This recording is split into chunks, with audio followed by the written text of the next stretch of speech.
그래도 생각보다 조금 빨리 찾아왔죠? 오늘 제가 이따가 오후에 미팅이 있는데 가기 전에 짧게 영상을 빨리 찍어볼 시간이 될 것 같아서 영상을 이렇게 켰습니다.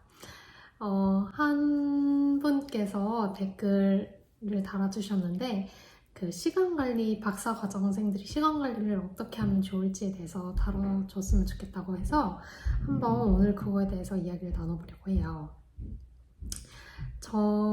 저는 누구보다 시간관리에 있어서는 되게 자신이 있는 사람이에요. 그래서 이거는 비단 제가 박사과정생으로서 뿐만 아니라 그래도 시간관리 하나만큼은 남들보다는 조금 더 좀 능숙하게 좀 몇 가지 팁을 가지고 실천을 해왔다고 자부하는 사람으로서 이거는 공유드리면 좋겠다라고 생각이 들었어요. 그래서 오늘 말씀드린 몇 가지 참고하셔서 이제 곧 시작되는 새학기 이번엔 조금 더 효율적으로 효율적으로 일을 해야 나중에 쉬고 먹고 이럴 시간이 더 많아져요.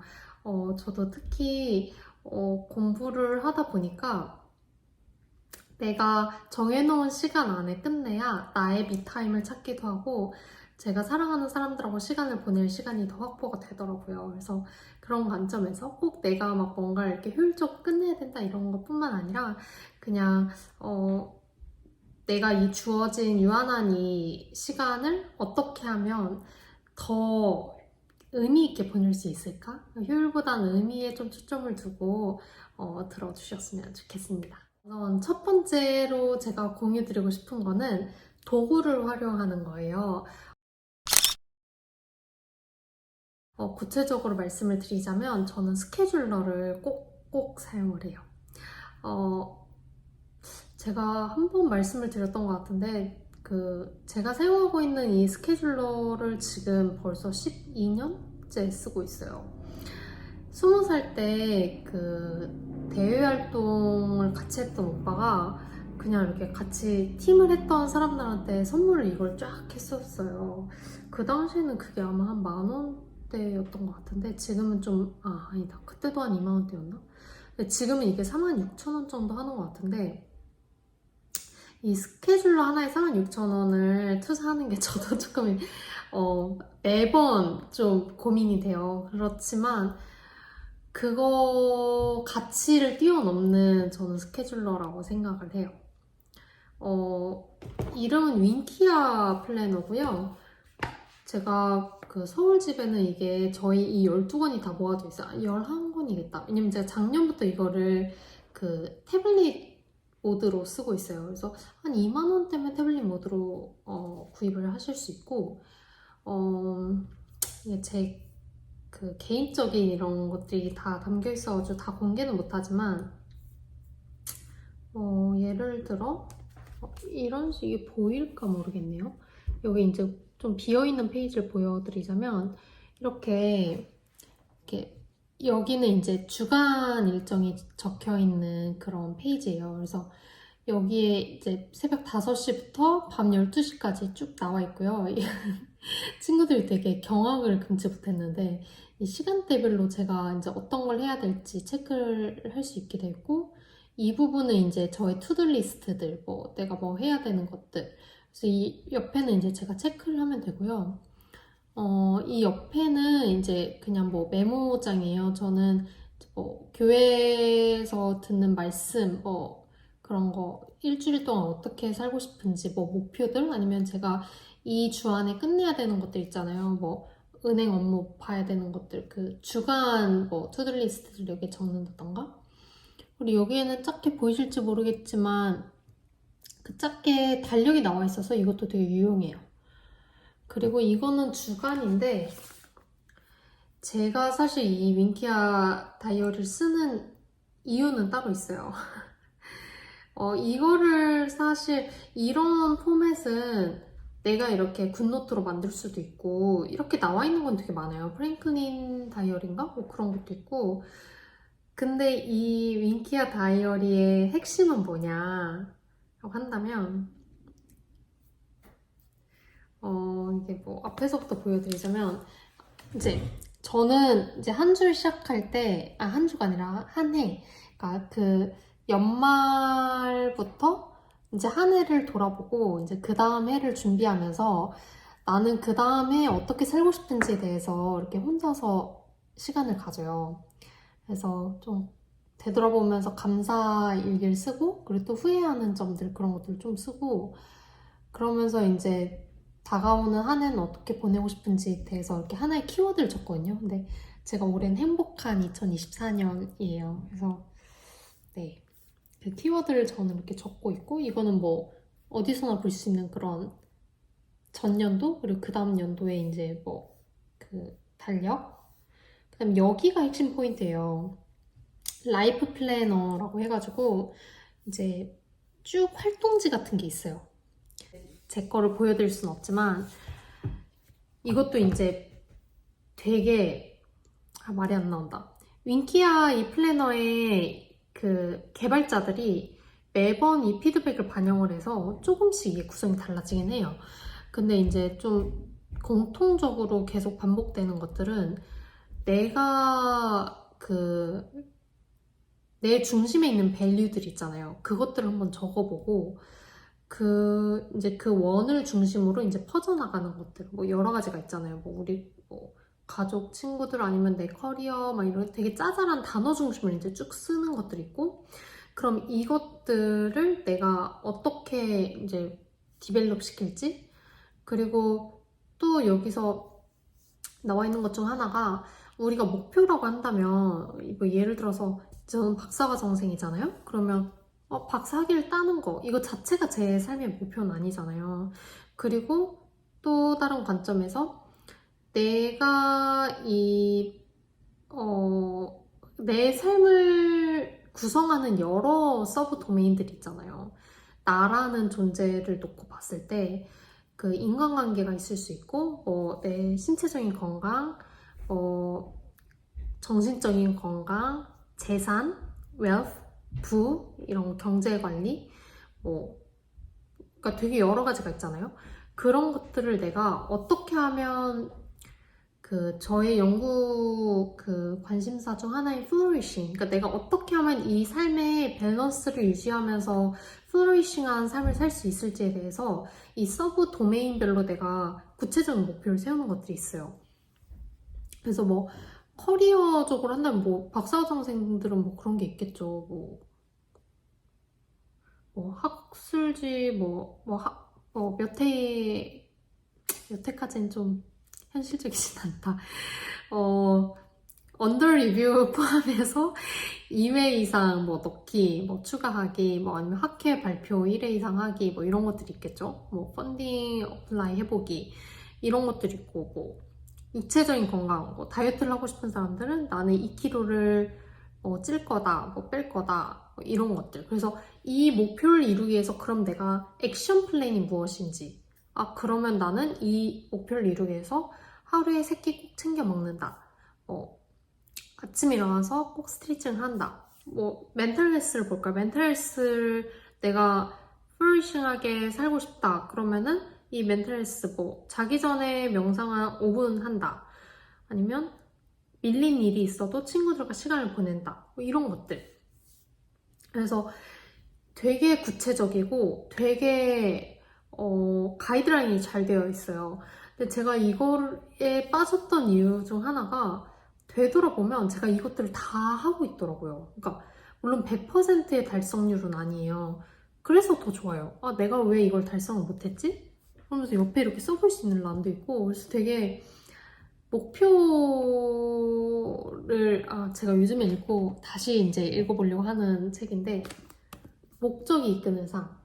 되게 내가 뭔가 이렇게 끌려다니는 게 아니라 내가 주체적으로 뭔가를 이렇게 플랜하고 그냥 하다 보니까 이렇게 됐다가 아니라 내가 이걸 이루기 위해서 어떤 목표를 가지고 할 건지 액션 플랜 짝짝짝. 그러면 이걸 가지고 그러면 나는 이 월별로 어떻게 실천을 할 건지 짝짝짝. 이런 식으로 되어 있어요. 그래서 이거 되게 저는 강추드립니다. 약간 제이들한테 되게 좋은, P라면 그걸 보완할 수 있는 하나의 툴이 될 수도 있겠죠. 그래서 저는 첫 번째로 이 윈키아 다이어리 사용하는 것을 추천을 드리고, 두 번째, 이거는 올해부터 좀 시도를 해본 그 어플리케이션인데 너무 좋아서 사용을 하고 있어요.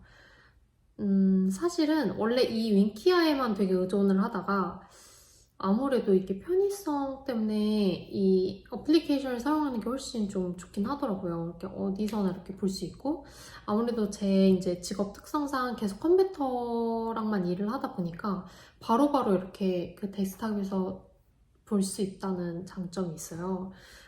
투두라는 어플인데 이게 우리나라 분이 개발을 하셨대요. 좀 확실하진 않아요. 근데 어쨌든 우리나라 유학생이 개발을 했다고 전 들었어요. 이거는 제가 나중에 여기다 링크로 띄워드리겠습니다. 그래서 이거를 활용을 하고 있어요. 그냥 되게 간단해요. 그 UI UX가 되게 잘 되어 있어요. 그냥 내가 뭐 할지 쓰고 그냥 체크 딱.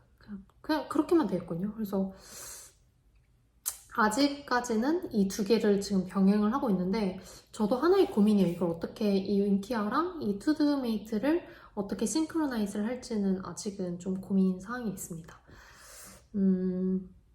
네. 그래서 어쨌든 첫 번째 저희 팁은 도구를 활용하는 거, 구체적으로 스케줄러를 활용하는 것을 제안을 드립니다. 두 번째는 우선순위를 세우는 거예요. 이거는 너무나 이렇게 교과서적인 말이지만, 제가 한동안 저 직무하고는 상관없이 좀 맡았던 보직 중 하나가 비서 업무였어요. 그래서 그 최고 경영자분의 이 업무를 관리해드리고, 그리고 그분의 이제 업무 관리 이꼴 저의 이제 업무가 되는 거잖아요. 그래서 그때 당시에 제가 많이 학습하고 되게 훈련되었던 것 중 하나가 우선순위별로 이렇게 업무를 처리해 나가는 과정이에요. 비서뿐만 아니라 회사에서도 그러잖아요. 이게 되게 여러 가지 프로젝트들이 있고 내가 거기서 해야 될 것들이 너무나도 많은데 그냥 위에 있는 순서대로 가지치기를 해나가면 안 돼요. 너무나 다들 아시겠지만 우선순위대로 이제 그 리스트들을 해나가야 되는데 이 우선순위라는 거 기준 자체가 되게 주관적인 거잖아요. 그래서 그거는 이제 각자들의 뭐 그런 것들이 있을 거예요. 나는 그러니까 마감일 기준으로 한다 라고 한다면 그걸 기준으로 해야겠죠. 어쨌든 뭐 예시를 들기는 좀 어렵지만 어쨌든 각자가 뭐 세우는 것들이 있잖아요. 나는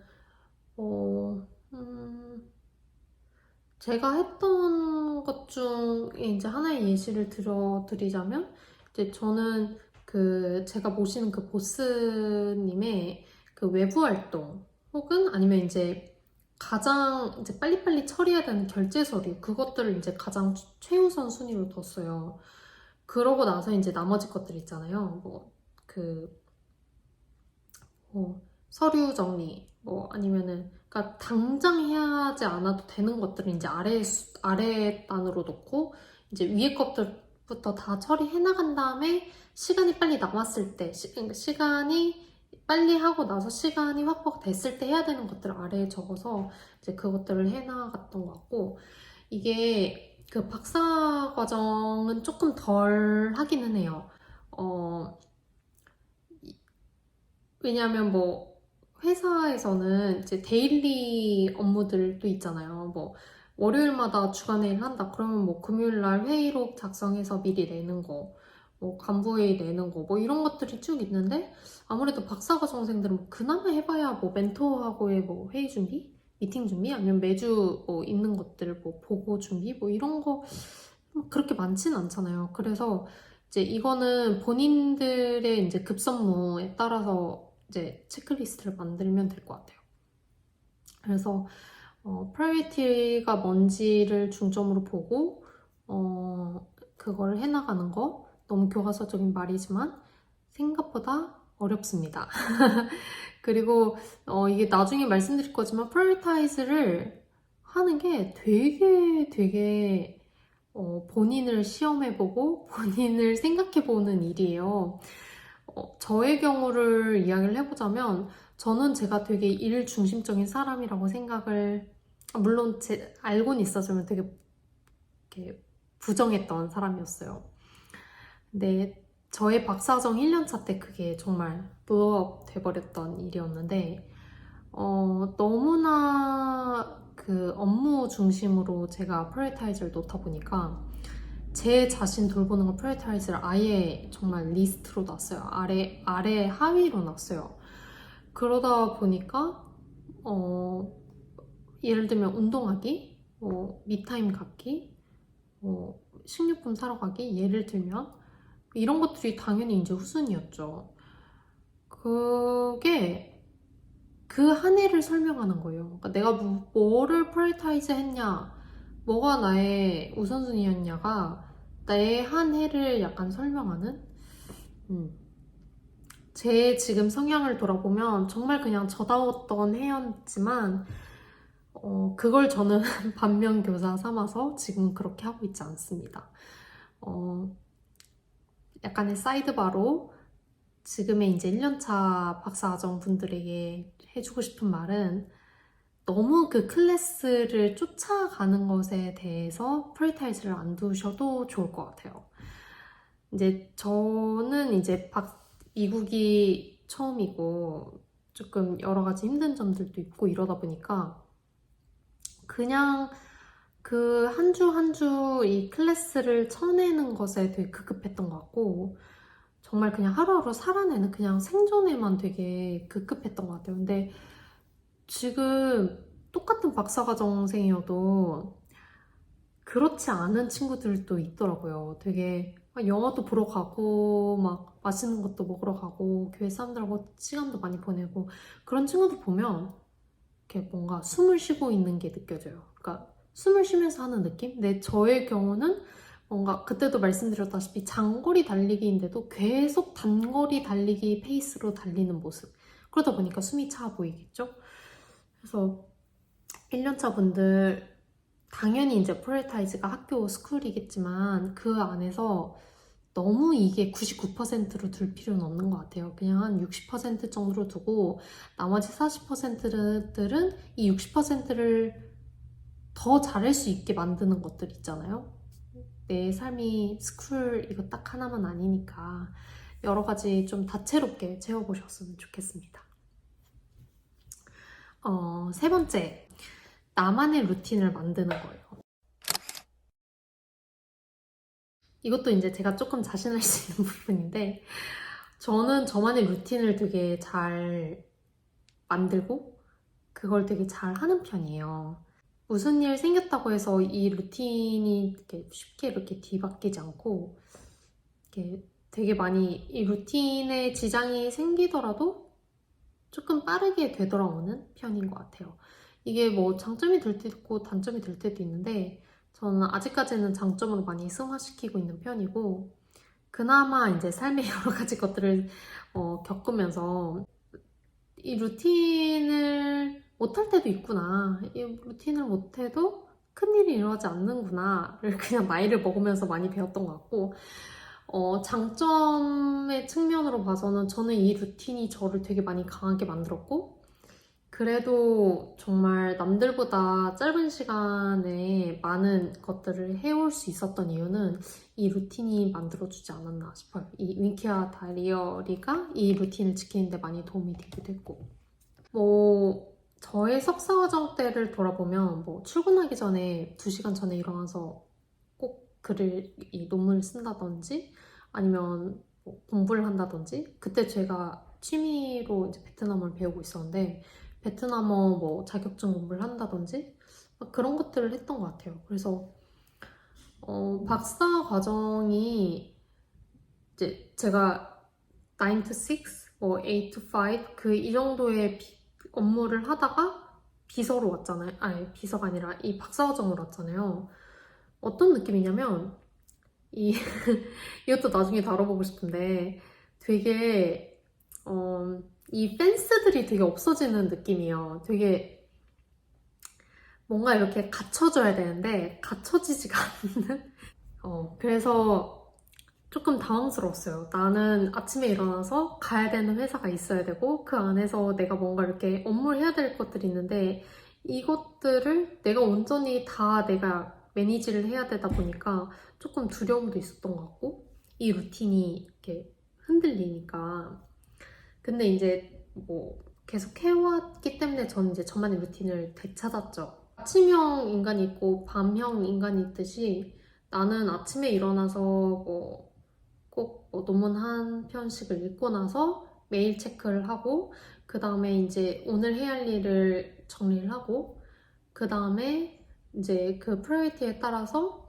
이걸 스케줄 다시 한번 조정을 해요. 그 다음에 이제 메일을 빠르게 회신해야 될 것들은 회신하고 근데 그 어떤 사람들은 이 메일 회신하는 시간을 딱 정해놓고 한다고 듣기도 했어요. 뭐 정말 9 to 6처럼 6시 이후에 퇴근 개념으로 그 이후에는 이제 답장을 안 하고 근데 저 같은 경우는 그냥 메일 회신을 오는 즉시 그냥 빨리빨리 하는 편이고 이거는 그래도 사람의 상황마다 다를 것 같고요.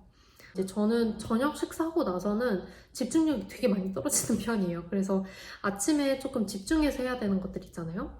뭐 글을 써야 된다든지 아니면 그러니까 저의 이제 이 크리티컬 띵킹이 들어가야 하는 그런 업무를 많이 하는 편이고 그 오후에는 이제 점심을 먹고 뭐 커피를 마시면서 이것도 저만의 루틴인데 제가 회사 다닐 때 꼭 밥 먹고 이제 동료들하고 이제 그 회사 주변을 한 바퀴 돌고 왔어요. 근데 그게 저한테는 너무나도 중요한 하루의 리프레시여가지고 여기 와서도 그 루틴을 좀 지키려고 하고 있는 편이고 그렇게 한 다음에 이제 다시 앉아서 오후 업무를 시작을 하고요.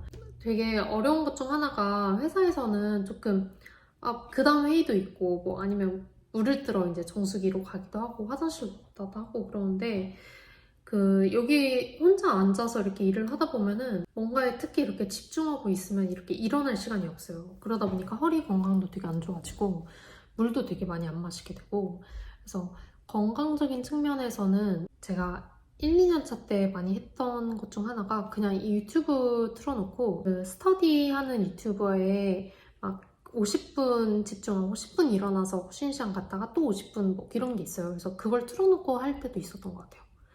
그래서 좀 의식적으로 많이 일어나면서 오후 업무를 끝내요. 그 다음에 이제 집에 가서 저녁을 먹고 그 다음에 이제 저녁부터 이제 잠자기 전까지는 뭐 집안일을 할 때도 있긴 하지만 뭐 밀린 업무를 해야 될 때는 조금 머리 안 써도 되는 그런 업무를 하는 것 같아요. 뭐 반복적으로 이렇게 해야 되는 업무들, 뭐 통계, 뭐 코딩을 한다던가 그런 것들을 하는 것 같아요.